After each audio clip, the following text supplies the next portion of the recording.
ನಮಸ್ಕಾರ. ಆರೋಗ್ಯ ಕಾಳಜಿ ಕಾರ್ಯಕ್ರಮಕ್ಕೆ ಸ್ವಾಗತ. ಇವತ್ತು ನಮ್ಮ ಜೊತೆಗೆ ಮುಖ್ಯ ಅತಿಥಿಯಾಗಿ ಭಾಗವಹಿಸಿದ್ದಾರೆ ಡಾಕ್ಟರ್ ನವೀನ್ ಚಂದ್ರ ಕುಲಾಲ್ ಅವರು. ನಾನು ಡಾಕ್ಟರ್ ನವೀನ್ ಚಂದ್ರ ಕುಲಾಲ್ ಅವರನ್ನು ಇವತ್ತಿನ ಮಾತುಕತೆಗೆ ಪ್ರೀತಿಯಿಂದ ಸ್ವಾಗತ ಮಾಡ್ತೇನೆ. ಸರ್ ನಮಸ್ಕಾರ. ನಮಸ್ತೆ ಸರ್. ಡಾಕ್ಟರ್ ನವೀನ್ ಚಂದ್ರ ಕುಲಾಲ್ ಅವರು ಜಿಲ್ಲಾ ಮಲೇರಿಯಾ ಮತ್ತು ಡೆಂಗ್ಯೂ ನೋಡಲ್ ಅಧಿಕಾರಿ ಅವರು. ವೀಕ್ಷಕರೇ, ನಾವು ಇವತ್ತು ಮಾತನಾಡ್ತಾ ಇರುವಂಥ ವಿಚಾರ ಡೆಂಗ್ಯೂ ದಿನಾಚರಣೆ ಬಗ್ಗೆ, ಡೆಂಗ್ಯೂವನ್ನು ಯಾವ ರೀತಿಯಾಗಿ ನಾವು ನಿಯಂತ್ರಿಸಬಹುದು, ಡೆಂಗ್ಯೂ ನಿಯಂತ್ರಣದಲ್ಲಿ ಒಟ್ಟು ನಿಮ್ಮೆಲ್ಲರ ಪಾತ್ರ ಏನು, ಜೊತೆಗೆ ನಮ್ಮ ಕರ್ತವ್ಯಗಳೇನು, ಈ ವಿಚಾರವಾಗಿ ನಾವು ಮಾತಾಡಲಿಕ್ಕಿದ್ದೇವೆ. ಮೇ 16 ರಾಷ್ಟ್ರೀಯ ಡೆಂಗ್ಯೂ ಜಾಗೃತಿ ದಿನ. ಈ ಹಿನ್ನೆಲೆಯಲ್ಲಿ ಇವತ್ತಿನ ಈ ಮಾತುಕತೆ. ನಾನು ಮೊದಲಾಗಿ ಡಾಕ್ಟರ್ ನಿಮ್ಮ ಹತ್ರ ಕೇಳುವಂಥದ್ದು, ಈ ಡೆಂಗ್ಯೂ ಜಾಗೃತಿ ದಿನ ಅದು ಇಡೀ ಜಗತ್ತಿನಲ್ಲಿ ಎಲ್ಲ ಆಚರಿಸ್ತೀರಾ ಅಥವಾ ಭಾರತದಲ್ಲ, ಹೆಂಗೆ ಏನು? ಈಗ ಮೊದಲಾಗಿ ಏಷ್ಯನ್ ಕಂಟ್ರೀಸ್, ಮೊದಲು ಈ ಡೆಂಗು ಅನ್ನೋದು ನಮ್ಮ ಏಷ್ಯನ್ ಕಂಟ್ರೀಸಲ್ಲೇ ಜಾಸ್ತಿ ಇರೋದು. ಏಷ್ಯನ್ ಅಂತ ಹೇಳಿದ್ರೆ ಭಾರತ, ಏಷ್ಯಾದಲ್ಲಿರುವ ಎಲ್ಲ ರಾಷ್ಟ್ರಗಳಲ್ಲಿ ಜಾಸ್ತಿ ಇದೆ. ಪರ್ಟಿಕ್ಯುಲರ್ಲಿ ಯಾಕಂತ ಹೇಳಿದ್ರೆ ಇಲ್ಲಿಯ ವೆದರ್, ಇನ್ನೊಂದು ಇಟ್ ಹ್ಯಾಸ್ ಬಿನ್ ಅದು ಇಲ್ಲಿ ಈ ಜಾಗದಿಂದಲೇ ಸ್ಪ್ರೆಡ್ ಆಗ್ಲಿಕ್ಕೆ ಸ್ಟಾರ್ಟ್ ಆಗಿದೆ. ನಾವು ಡೆಂಗು ಮೊದಲು ಎಲ್ಲೋ ಇತ್ತು ಅಂತ ಕೇಳ್ತಾ ಇದ್ದೇವೆ, ಬಟ್ ಈಗ ಮನೆಯಲ್ಲೇ ಇದೆ, ಆ ಪರಿಸ್ಥಿತಿ ಬಂದಿದೆ. ಈಗ ಡೆಂಗ್ಯೂ ಜಾಗೃತಿ ದಿನಾಚರಣೆ ಮೇ 16, ನೀವು ಹೇಳೋ ಪ್ರಕಾರ ಇಡೀ ಏಷ್ಯಾದಲ್ಲಿ ನೀವು ಆಚರಣೆ ಆಗತ್ತೆ. ನಾವು ದಕ್ಷಿಣ ಕನ್ನಡದಲ್ಲಿ ಹಾಗೂ ರಾಷ್ಟ್ರ ಮಟ್ಟದಲ್ಲಿ ಮೇ 16 ಮುಖ್ಯವಾಗಿ ಆಚರಿಸಲೇಬೇಕು ಭಾರತ ದೇಶದಲ್ಲಿ. ಈಗ ನಮ್ಮಲ್ಲಿ ಡೆಂಗು ಬೇರೆಲ್ಲ ರೋಗಕ್ಕಿಂತ ಜಾಸ್ತಿ ತೊಂದರೆ ಕೊಡ್ತಾ ಇರುವಂತ ರೋಗ. ಹಾಗೆ ಒಂದು ರೀತಿ ಹೇಳೋದಿದ್ರೆ ಒಂದು ಸ್ವಲ್ಪ ಭಯಾನಕ ರೋಗ ಅಂತಲೇ ಹೇಳ್ಬೋದು.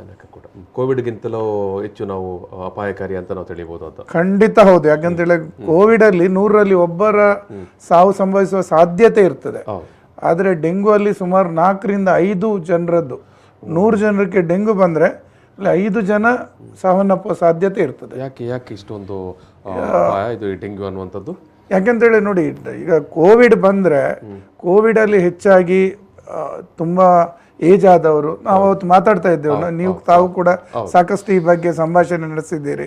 60 ವರ್ಷದಿಂದ ಮೇಲ್ಪಟ್ಟವರು, ಈಗಾಗಲೇ ಬೇರೆ ರೋಗಗಳಿಂದ ಬಳಲ್ತಾ ಇರುವವರು, ಶ್ವಾಸಕೋಶದ ತೊಂದರೆಯಲ್ಲಿರುವವರು, ಅವರಿಗೆ ಜಾಸ್ತಿ ತೊಂದರೆ ಕೊಡ್ತಾ ಇತ್ತು.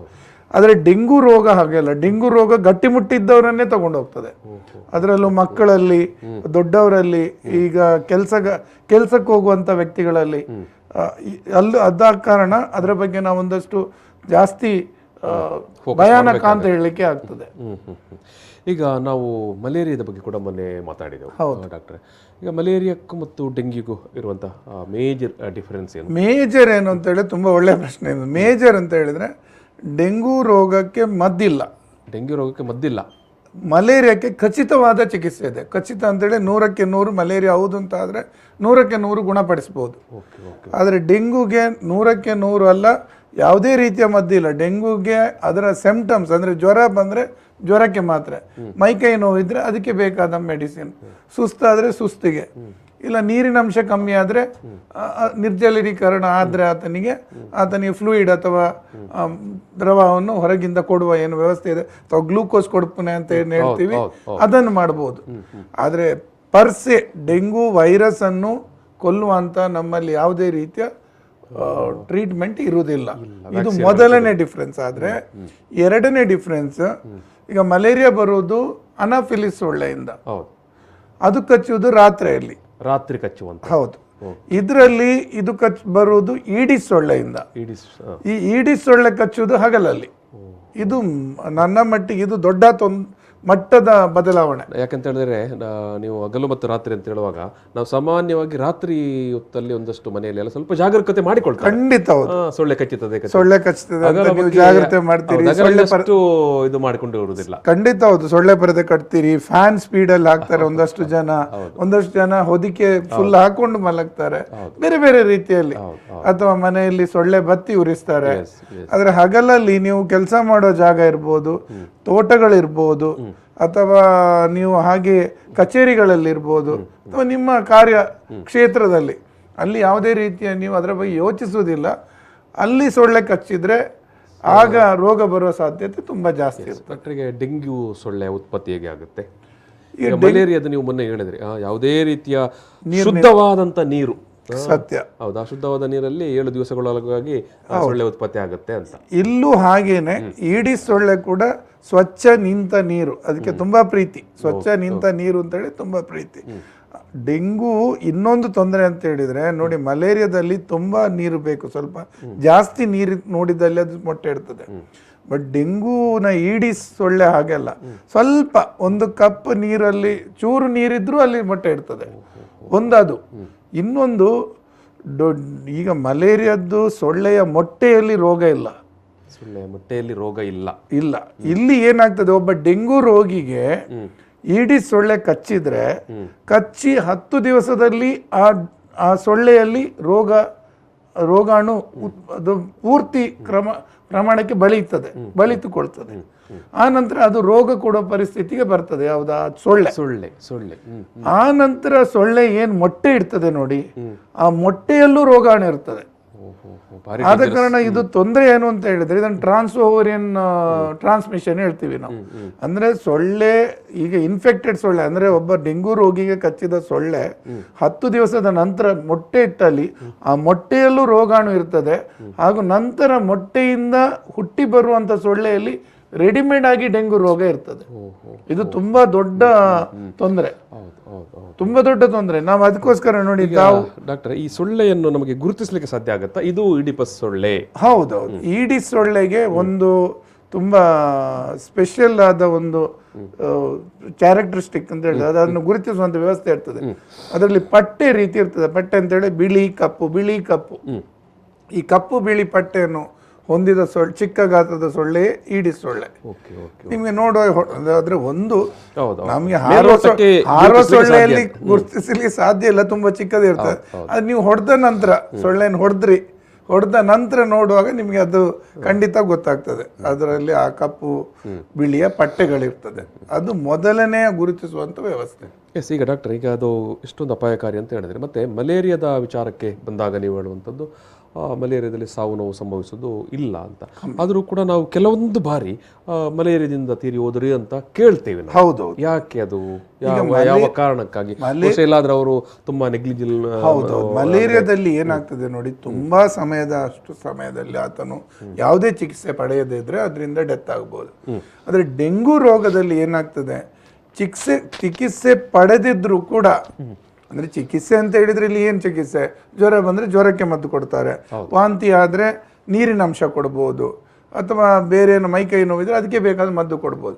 ಆದ್ರೆ ಇಲ್ಲಿ ಡೆಂಗು ಅಲ್ಲಿ ಮೇನ್ ಆಗಿ ನಾವು ಮೊದಲಾಗಿ ಏನ್ ನೋಡ್ಬೇಕು ಅಂತ ಹೇಳಿದ್ರೆ, ನಿಮಗೆ ಮೊದಲ ಜ್ವರ ಬಂದು ಮತ್ತೆ 7 ದಿವಸದಿಂದ ಮತ್ತೆ ಜ್ವರ ಬಂದ್ರೆ ಆ ಎರಡನೇ ಸ್ಪೈಕ್ ಹೇಳ್ತೇವೆ. ಒಂದು ಸಲ ಜ್ವರ ಬಂದು ಹೋಯ್ತು, ಸ್ವಲ್ಪ ಕಮ್ಮಿ ಆಯ್ತು, ಮತ್ತೆ 6-7ನೇ ದಿವಸ ಮತ್ತೆ ಜ್ವರ ಬಂದ್ರೆ ಅಂತ ಡೆಂಗು ರೋಗ ಹೆಚ್ಚಾಗಿ ತೊಂದರೆ ಕೊಡ್ತದೆ. ಯಾವಾಗ್ಲೂ ಅಂತಲ್ಲ, ಆದರೆ ಡೆಂಗು ರೋಗ ಬಂದ ತಕ್ಷಣ ನೀವು ಒಂದಷ್ಟು ಜಾಗರೂಕತೆ ಆಗುವುದು ತುಂಬಾನೇ ಆಗುತ್ತೆ. ಈಗ ಮಲೇರಿಯಾ ಆದ್ರೆ ಸಾಮಾನ್ಯವಾಗಿ ಎಲ್ಲರಿಗೂ ಕೂಡ ಒಂದು ಅರಿವು ಉಂಟು. ಜ್ವರ ಒಂದು ವೇಳೆ ಸಂಜೆ ಬಂದರೆ ಮರು ದಿವಸ ಕೂಡ ಸಂಜೆ ಬರುತ್ತೆ, ಚಳಿ ಇರುತ್ತೆ ಅಂತ ಸಾಮಾನ್ಯವಾಗಿ ಈಗ ಅಂದಾಜು ಬಂದಿದೆ. ಡೆಂಗ್ಯೂ ಆ ರೀತಿ ಏನಾದ್ರು ನಮಗೆ ಗುರುತಿಸಿಕೊಳ್ಳಿಕ್ಕೆ ಸಾಧ್ಯ ಆಗುತ್ತೆ? ಇದು ಡೆಂಗ್ಯೂ ಜ್ವರದ್ದು ಲಕ್ಷಣ ಅಂತ? ಆ ರೀತಿ ಅಂತ ಹೇಳಲಿಕ್ಕೆ ಆಗಲ್ಲ. ಇಲ್ಲಿ ಜ್ವರ ಬಿಟ್ಟು ಬರುವುದಿಲ್ಲ, ವಿಪರೀತವಾದ ಸುಸ್ತು ಇರ್ತದೆ ಮೊದಲನೇದಾಗಿ. ಎರಡನೇದಾಗಿ ಕಣ್ಣ ಗುಡ್ಡೆ, ನಮ್ಮ ಕಣ್ಣಿನ ಹಿಂಭಾಗದಲ್ಲಿ ನೋವಿರ್ತದೆ. ಕಣ್ಣಿನ ಹಿಂಭಾಗದಲ್ಲಿ ಕಣ್ಣನ್ನು ಆಚೆ ಈಚೆ ತಿರುಗಿಸುವ ಸಿಕ್ಕಾಪಟ್ಟೆ ನೋವು, ತಲೆನೋವು ಇರ್ತದೆ. ಬ್ರೇಕ್ ಬೋನ್ ಫೀವರ್ ಅಂತಾದ್ರೆ ಹೆಸರು. ಅಂದ್ರೆ ಎಲುಬು ಮುರಿದ್ರೆ ಎಷ್ಟು ನೋವಾಗ್ತದೆ ಅಷ್ಟು ಜೋರಿನ ನೋವು ಇರ್ತದೆ ಅಂತ. ಇನ್ನೊಂದು ವಿಶೇಷವಾಗಿ ಈ ರೋಗದಲ್ಲಿ ಮೈ ಮೇಲೆ ಚಿಕ್ಕ ಚಿಕ್ಕ ಚಿಕ್ಕ ಚಿಕ್ಕ ಗುಳ್ಳೆ ಬೀಳ್ತದೆ. ಈ ಬೆವರ್ಸಾಳೆ ಗುಳ್ಳೆ ತರ, ದದ್ದು ಅಂತ ಹೇಳ್ತೇವೆ ಕನ್ನಡದಲ್ಲಿ, ತುಳುವಲ್ಲಿ ಬೆಸರುಪು ಬುರುಪನೆ ಅಂತ ಹೇಳ್ತೇವೆ. ಈ ರೀತಿಯ ಬೆಸರುಪು ಬರುವುದು ಅಥವಾ ಬೆವರ್ಸಾಲೆ ರೀತಿಯ ಗಜ್ಜಿ ಅಥವಾ ಚಿಕ್ಕ ಗುಳ್ಳೆ ಬರುವುದು, ಹಾಗೂ ದದ್ದು ಅಥವಾ ಮೈ ಮೇಲೆ ದಪ್ಪ ಆಗುದು. ಇಲ್ಲ ಆತನನ್ನು ನಾವು ಒತ್ತಿ ಹಿಡಿದ್ರೆ ಕೈ ಬಿಡುವಾಗ ನಮ್ಮ ಕೈಯ ಎಲ್ಲ ಅಚ್ಚು ಅದರಲ್ಲಿ ಬರ್ತದೆ, ಕಾಣಿಸ್ಕೊಳ್ತದೆ. ಸೊ ಇದು ಡೆಂಗು ರೋಗವನ್ನು ನಾವು ಗುರುತಿಸುವಂತ ವ್ಯವಸ್ಥೆಗಳು. ಡೆಂಗು ರೋಗ ನಿಮ್ಮಲ್ಲಿ ಉಂಟು ಅಂತಾದ್ರೆ, ನಿಮ್ಮ ಊರಲ್ಲಿ ಉಂಟು ಅಂತಾದ್ರೆ ಬೇರೆ ಟೆಸ್ಟೇ ಅಗತ್ಯ ಇಲ್ಲ. ಇದರಲ್ಲಿ ಯಾವುದಾದ್ರೂ ಒಂದು ಲಕ್ಷಣ ಉಂಟು ಅಂತಾದ್ರೆ ಅದಕ್ಕೆ ಬೇರೆ ಟೆಸ್ಟೇ ಅಗತ್ಯ ಇಲ್ಲ. ಮತ್ತೆ ನೀವು ಮಾಡಬೇಕಾದ್ದು ಬೇರೆ ಟೆಸ್ಟ್ಗಳು, ಅಂದ್ರೆ ಟೈಫಾಯ್ಡ್ ಉಂಟಾ ಅಥವಾ ಬೇರೆ ರೋಗ ಏನಾದ್ರೂ ಉಂಟಾ, ಮೂತ್ರದ ಇನ್ಫೆಕ್ಷನ್ ಉಂಟಾ, ಬೇರೆ ರಕ್ತದ ಕಾಯಿಲೆ ಏನಾದರೂ ಉಂಟು ಅದನ್ನು ನೋಡಬೇಕು. ಅದು ಯಾವುದು ಇಲ್ಲ ಅದರ ಅರ್ಥ ಅದು ಡೆಂಗ್ಯೂ ಹೌದು. ಡೆಂಗ್ಯೂ ಅಂತ. ಎಸ್, ಈಗ ಡೆಂಗ್ಯೂ ಬಂದ ಸಂದರ್ಭದಲ್ಲಿ ಏನು ಮಾಡಬೇಕು? ಈಗ ಮೊದಲ ಕರ್ತವ್ಯ ಡೆಂಗು ರೋಗಿದ್ದು ಅಂತ ಹೇಳಿದ್ರೆ ಆತನಿಗೆ ಸೊಳ್ಳೆ ಕಚ್ಚದಾಗೆ ನೋಡಬೇಕು ತಿರ್ಗಾ. ಯಾಕೆಂತ ಹೇಳಿದ್ರೆ ಅವನಿಗೆ ರೋಗ ಬಂದಾಗಿದೆ, ಅವನ ದೇಹದಲ್ಲಿ ರೋಗಾಣು ಇರ್ತದೆ. ಇದು ಈ ರೋಗಾಣು ಇನ್ನೊಬ್ಬರಿಗೆ ಹರಡಬೇಕಾದ್ರೆ ಅವನಿಗೆ ಸೊಳ್ಳೆ ಕಚ್ಚಿದ್ರೆ ಮಾತ್ರ ಸಾಧ್ಯ. ಅವನಿಗೆ ಕಚ್ಚಬೇಕು ಸೊಳ್ಳೆ, ಆ ರೋಗಾಣುಯುಕ್ತ ರಕ್ತವನ್ನು ಅದು ಹೀರಬೇಕು. ಆ ನಂತರ 10 ದಿವಸ ನಂತರ ಆ ಸೊಳ್ಳೆ ಇನ್ನೊಬ್ಬರಿಗೆ ಕಚ್ಚಿದ್ರೆ ರೋಗ ಹರಡ್ತದೆ. ಸೊ ಒಂದು ವೇಳೆ ಆ ವ್ಯಕ್ತಿ ತನ್ನ ಮೊದಲ ಜವಾಬ್ದಾರಿಯಾಗಿ ತನಗೆ ಸೊಳ್ಳೆ ಕಚ್ಚದಾಗೆ ನೋಡಿಕೊಂಡ್ರೆ ಆತನಿಗೆ ನಾವು ಚಿಕಿತ್ಸೆ ನೀಡಬೇಕು, ಆತನು ಬೇಗ ಹುಷಾರಾಗಬೇಕು. ಅದರ ಒಟ್ಟಿಗೆ ಆತನಿಂದ ಇನ್ನೊಬ್ಬನಿಗೆ ಹರಡುವ ವ್ಯವಸ್ಥೆ ಖಂಡಿತ ಇಲ್ಲದಾಗ್ತದೆ. ಸೊ ಅದು ಪ್ರಮುಖ ವಿಷಯ. ಎರಡನೇದು, ಆತನು ನೀರಿನಂಶ ಕಮ್ಮಿ ಮಾಡಬಾರ್ದು. ಅಂದ್ರೆ ಈಗ ಕೆಲವರಲ್ಲಿ ಒಂದು ಉಂಟು ಕ್ರಮ, ಜ್ವರ ಬಂದ್ರೆ ಹಾಗೆ ಹೊದ್ಕೊಂಡು ಮಲಗಿಬಿಡೋದು. ಇಲ್ಲಿ ಏನಾಗ್ತದೆ, ದ್ರವಾಹಾರವನ್ನು ಜಾಸ್ತಿ ತಗೋಬೇಕು, ತೀಕ್ಷ್ಣವಾದ ಆಹಾರ ತಗೊಳ್ಬಾರ್ದು. ಅಂದ್ರೆ ಖಾರ, ಹುಳಿ, ಉಪ್ಪು ಕಮ್ಮಿ ಮಾಡಬೇಕು. ಸಕ್ಕರೆ ಅಂಶ ಕೂಡ ಕಮ್ಮಿ ಮಾಡಿದ್ರೆ ಒಳ್ಳೆಯದು. ತೀವ್ರ ಥರದ ಸಕ್ಕರೆ, ನಮ್ಮಲ್ಲಿ ಒಂದು ತೊಂದರೆ ಇದೆ, ನೀವು ಏನು ತಿನ್ಬಹುದು, ಹಣ್ಣಂಪಲು ತಿನ್ನಿ. ಹಣ್ಣಂಪಲು ಇಲ್ಲ ಅಂತ ಆದ್ರೆ ಹಣ್ಣಿನ ಜ್ಯೂಸ್ ತಂದು ಕುಡಿಯೋದು. ಜ್ಯೂಸ್ ಅಂತ ಹೇಳಿದ್ರೆ ಏನು, ಅದರಲ್ಲಿ ಅಲ್ಲಿ ಹಣ್ಣಿರೋದು 2 ಎಸಲು, ಬಾಕಿ ಎಲ್ಲ ಸಕ್ಕರೆನೇ ಇರೋದು. ಅಂಥದ್ದನ್ನು ತಗೊಂಡು ಪ್ರಯೋಜನ ಇಲ್ಲ. ಸಾಧಾರಣವಾದ ದ್ರವಾಹಾರ. ಈಗ ನಮ್ಮ ಊರಲ್ಲಿ ನಾವು ಈಗ ನಮ್ಮ ಈ ಊರಲ್ಲಿ ನಾವು ಹೆಚ್ಚಾಗಿ ಗಂಜಿ ಊಟ ಮಾಡೋದು. ಸೊ ಗಂಜಿ ಊಟ ಮಾಡಬಹುದು, ತುಂಬಾ ಒಳ್ಳೆಯದು. ಅದು ಬಿಟ್ಟರೆ ಮತ್ತೆ ಹಣ್ಣುಗಳನ್ನು ತಿನ್ಬಹುದು, ಯಾವುದೇ ಹಣ್ಣುಗಳು. ಇಂಥದ್ದೇ ಹಣ್ಣು ಆಗ್ಬೇಕು. ಕೆಲವೊಂದಷ್ಟು ಜನರಲ್ಲಿ ಪರ್ಟಿಕ್ಯುಲರ್ ಹಣ್ಣಿನ ಆಸೆ ಕೂಡ ಇರ್ತದೆ, ಅದು ಬೇರೆ. ಆದರೆ ನಾನೇನು ಹೇಳೋದು, ದ್ರವಾಹಾರ, ಗಂಜಿ ಮತ್ತು ಖಾರ, ಹುಳಿ, ಉಪ್ಪನ್ನು ಕಮ್ಮಿ. ಆಮೇಲೆ ಒಂದು ಸ್ವಲ್ಪ ಸಮಯಕ್ಕೆ ಸರಿಯಾದ ರೆಸ್ಟ್. ಎಷ್ಟು ಜಾಸ್ತಿ ಆತನು ವಿಶ್ರಾಂತಿ ತೆಗೀತಾನೋ ಅಷ್ಟು ಬೇಗ ದೇಹ ಅವನ ರೋಗವನ್ನು ಕಂಟ್ರೋಲ್ ಮಾಡುತ್ತೆ. ಎಸ್, ಈಗ ಯಾವ ಸಂದರ್ಭದಲ್ಲಿ ಇದು ಉಲ್ಬಣ ಆಗುತ್ತೆ ಅಂತ? ಈಗ ಮೊದಲನೇದಾಗಿ ಇನ್ ಟೈಮ್ ಆಗಿ ಡಾಕ್ಟರ್ ಹತ್ರ ಹೋಗದಿದ್ದರೆಯೋ ಅಥವಾ ಜ್ವರಕ್ಕೆ ಅವರೇ ಮೆಡಿಸಿನ್ ಮಾಡಿಕೊಂಡ್ರೆಯೋ? ಹೆಚ್ಚಾಗಿ ಆತನು ವಿಶ್ರಾಂತಿ ಕಮ್ಮಿ ಮಾಡಿ ಅಥವಾ ಆತನ ರೋಗವನ್ನು ತುಂಬ ನಿರ್ಲಕ್ಷ್ಯ ಮಾಡಿದರೆ ತೊಂದರೆ ಆಗುವ ಸಾಧ್ಯತೆ ಒಂದು. ಎರಡು, ಒಂದಷ್ಟು ಜನರಲ್ಲಿ ಯಾವುದೇ ಕಾರಣ ಇಲ್ಲದೆ ಕೂಡ ರೋಗ ಉಲ್ಬಣ ಆಗಬಹುದು. ಇದು ಒಂದು ಡೆಂಗ್ಯೂವಿನ ತೊಂದರೆ.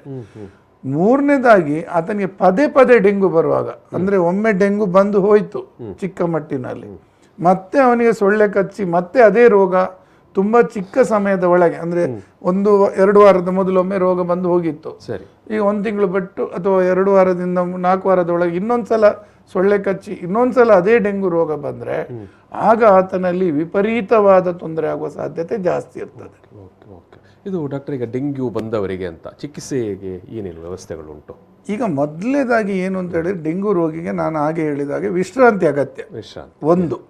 ಒಂದು ವೇಳೆ ನೀರಿನ ಅಂಶ ಕಮ್ಮಿ ಇದ್ರೆ, ಅಂದ್ರೆ ನಿರ್ಜಲೀಕರಣ ಅಂತ ಹೇಳ್ತೀವಿ, ಅಥವಾ ವಾಂತಿ ಆಗ್ತಾ ಇದೆ, ತಿನ್ಲಿಕ್ಕೆ ಆಗ್ತಾ ಇಲ್ಲ, ಆತನಿಗೆ ನಾವು ಹೊರಗಿಂದ ಗ್ಲೂಕೋಸ್ ಮೂಲಕ, ಅಥವಾ ಗ್ಲೂಕೋಸ್ ಅಂತ ಬಾಯಿ ಮಾತು ಹೇಳೋದು, ನಿಜವಾಗಿ ಫ್ಲೂಯಿಡ್ ಹಾಕೋದು ಅಂತ ಹೇಳ್ತೇವೆ ನಾವು.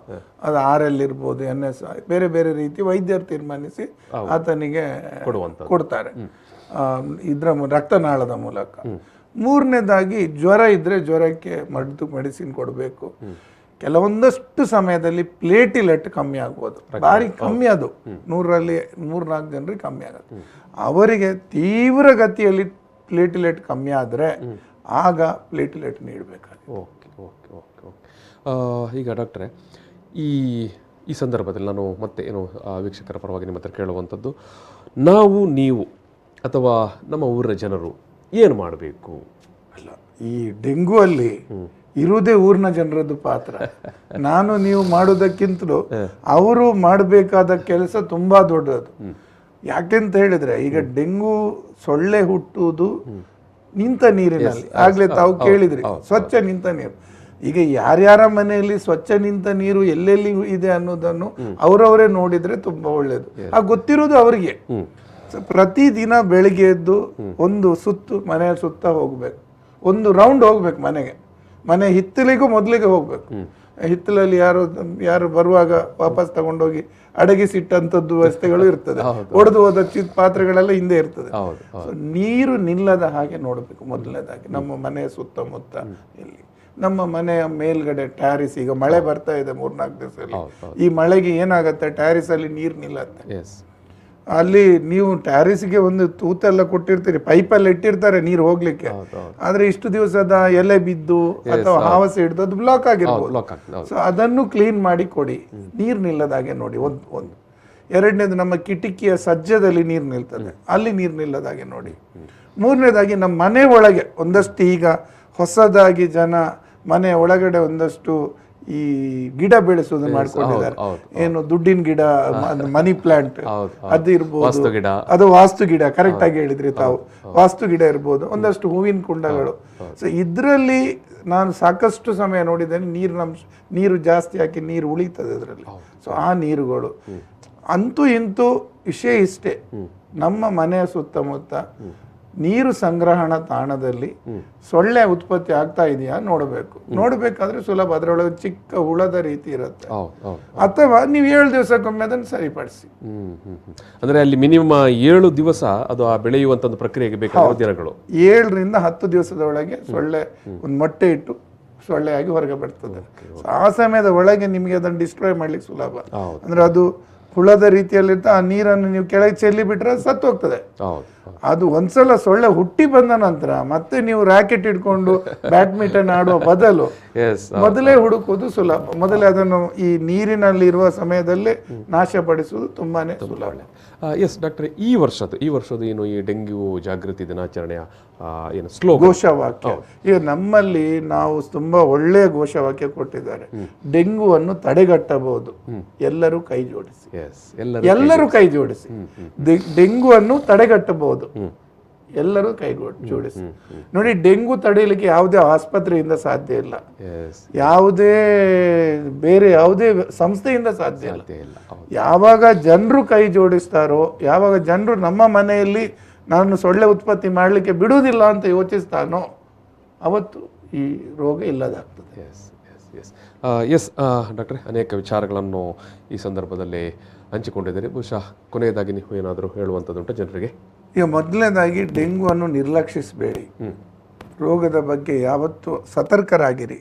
ಜ್ವರ ಬಂದರೆ ಹತ್ತಿರದ ನಿಮ್ಮ ಸರ್ಕಾರಿ ವೈದ್ಯರನ್ನು ಅಥವಾ ನಿಮ್ಮ ಖಾಸಗಿ ವೈದ್ಯರನ್ನು ಭೇಟಿಯಾಗಿ ಅದಕ್ಕೆ ಬೇಗ ಚಿಕಿತ್ಸೆ ಪಡ್ಕೊಳ್ಳಿ. ಅವರು ಡೆಂಗ್ಯೂ ರೋಗ ಅಂತ ಗುರುತಿಸಿದರೆ ನಿಮಗೆ ಸೊಳ್ಳೆ ಕಚ್ಚದಾಗೆ ನೋಡಿ. ನಿಮ್ಮ ಮನೆಯಲ್ಲಿ ಆಗಾಗ ಧೂಪದ ಹೊಗೆನೋ ಬೇರೆ ಹೊಗೆಯನ್ನು ಹಾಕಿ ಸೊಳ್ಳೆ ಮನೆಯಿಂದ ಹೋಗುವ ಹಾಗೆ ಮಾಡಿ. ಹಾಗೂ ಮನೆಯ ಕತ್ತಲ ಕೋಣೆಗಳು, ಅಲ್ಲಿ ಸೊಳ್ಳೆ ಕೂತ್ಕೊಳ್ಳೋ ಸಾಧ್ಯತೆ ಜಾಸ್ತಿ, ಅಲ್ಲಿ ಒಂದು ಸ್ವಲ್ಪ ಜಾಗ್ರತೆ ಮಾಡಿ. ಮೈ ಮುಚ್ಚುವಂಥ ಬಟ್ಟೆ ಧರಿಸ್ಕೊಳ್ಳಿ. ಮತ್ತು ಡೆಂಗ್ಯೂ ರೋಗ ಇದ್ದ ಮನೆಯಲ್ಲಿ ಒಂದಷ್ಟು ಈ ಎಣ್ಣೆ, ಅಂದರೆ ಈ ಕಹಿಬೇವು ಎಣ್ಣೆ ಹಚ್ಕೋಬೋದು, ಅಥವಾ ಲೆಮನ್ ಗ್ರಾಸ್ ಆಯಿಲ್ ಅಂತ ಬರುತ್ತೆ ಅದನ್ನು ಹಚ್ಕೋಬೋದು, ಅಥವಾ ಒಡೋಮಸ್ನಂಥ ಕ್ರೀಮ್ಗಳನ್ನು ಹಚ್ಕೊಳ್ಬೋದು. ಐಡಿಯಾ ಇಷ್ಟೇ, ನಿಮಗೆ ಸೊಳ್ಳೆ ಕಚ್ಚಬಾರದು. ಎಲ್ಲ ರೀತಿಯ ಮುನ್ನೆಚ್ಚರಿಕೆಯನ್ನು ವಹಿಸಿಕೊಳ್ಳಬೇಕು. ಖಂಡಿತ ಅಷ್ಟೇ. ಜೊತೆಗೆ ಸೊಳ್ಳೆ ಉತ್ಪಾದನೆ ಆಗದೆ ಕೂಡ ನೋಡಿಕೊಳ್ಳಬೇಕು. ಹೌದು, 100ಕ್ಕೆ 100 ಕೂಡ. ಎಸ್ ವೀಕ್ಷಕರೇ, ಡೆಂಗ್ಯೂ ಯಾವ ರೀತಿ ಅದು ಅಪಾಯಕಾರಿ ಅಂತ ನಾವು ಭಯಪಡಿಸುವುದಲ್ಲ, ವಾಸ್ತವ, ಸತ್ಯ ವಿಚಾರ ಡಾಕ್ಟರ್ ಹೇಳಿದರು. ಮಲೇರಿಯಕ್ಕಿಂತಲೂ ಹೆಚ್ಚಿನ ಅಪಾಯಕಾರಿ, ಮತ್ತು ಯಾವುದೇ ರೀತಿಯ ವ್ಯಾಕ್ಸಿನ್ ಆಗಲಿ ಅಥವಾ ಸ್ಪಷ್ಟವಾದಂಥ ಚಿಕಿತ್ಸೆ ಇಲ್ಲ. ಇಂಥ ಸಂದರ್ಭದಲ್ಲಿ ನಾವೇ ಜಾಗ್ರತೆ ವಹಿಸಬೇಕು. ಅಲ್ಲದೆ ಪಕ್ಕದ ಜಿಲ್ಲೆಯಲ್ಲಿ ಈಗಾಗಲೇ ಬಂದು ತೀವ್ರಗತಿಯಲ್ಲಿ ಹರಡ್ತಾ ಇದೆ. ಎಸ್ ಎಸ್ ಎಸ್ ಎಸ್ ಅಪಾಯ ನಮ್ಮ ಕಣ್ಣೆದುರೇ ಇದೆ. ಖಂಡಿತ. ಇಂಥ ಸಂದರ್ಭದಲ್ಲಿ ನಾವೆಲ್ಲರೂ ಜಾಗೃತಿ ವಹಿಸೋಣ. ಮತ್ತು ಡಾಕ್ಟರ್ ಹೇಳಿದಾಗೆ ಎಲ್ಲ ರೀತಿಯ ಮುನ್ನೆಚ್ಚರಿಕೆಯನ್ನು ನಾವು ಪ್ರತಿಯೊಬ್ಬರು ಕೈ ಜೋಡಿಸುವಂಥ ಏನು ಡೆಂಗ್ಯೂವನ್ನು ನಿರ್ಮೂಲನೆ ಮಾಡುವ ವಿಚಾರದಲ್ಲಿ ಸರ್ಕಾರದ ಜೊತೆಗೆ ನಾವು ಕೂಡ ಕೈ ಜೋಡಿಸುವ ಅನ್ನುವಂಥ ಮನವಿಯನ್ನು ಡಾಕ್ಟರ್ ಮಾಡಿದ್ದಾರೆ. ಎಸ್, ನಾನು ಈ ಒಂದು ಮಾತುಕತೆಯನ್ನು ಸಮಾಪನ ಮಾಡುವ ಸಂದರ್ಭದಲ್ಲಿ ಡಾಕ್ಟರ್ ನವೀನ್ ಚಂದ್ರ ಕುಲಾಲ್ ಅವರಿಗೆ ಸಮಸ್ತ ವೀಕ್ಷಕರ ಪರವಾಗಿ ಪ್ರೀತಿಪೂರ್ವಕ ಧನ್ಯವಾದ ಸಮರ್ಪಣೆ ಮಾಡ್ತೀನಿ ಡಾಕ್ಟರ್. ಎಸ್, ಆರೋಗ್ಯ ಕಾಳಜಿ ಮಾತುಕತೆಯಲ್ಲಿ ಸಮಾಪನ ಮಾಡ್ತಿದ್ದೀನಿ. ಧನ್ಯವಾದಗಳು. Thank you.